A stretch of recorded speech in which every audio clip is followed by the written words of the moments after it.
Polestar 7 to be built in Europe starting 2028 using new Volvo EV technology.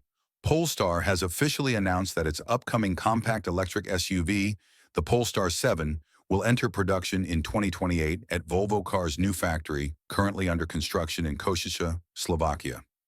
This will mark Polestar's first European-built vehicle and is set to become the brand's highest volume model to date.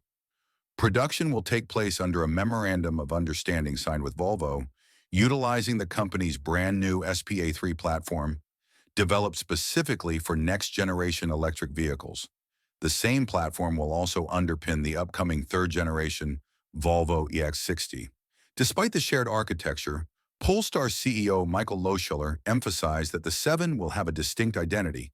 Even though we share components, the Polestar 7 will behave totally like a Polestar, Lohscheller said.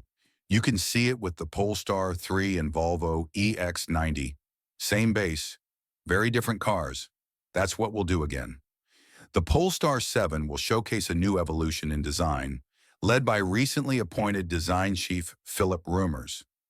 This design language will remain rooted in Scandinavian minimalism, but will be bolder and more expressive, aiming to highlight the performance nature of Polestar vehicles. Technologically, the Polestar 7 will feature next-generation in-house developed e-motors and cell-to-body battery integration, which improves energy density, performance, and structural efficiency. Positioned as a direct electric rival to the Range Rover Evoque, the Polestar 7 will target leadership in the premium compact SUV EV segment.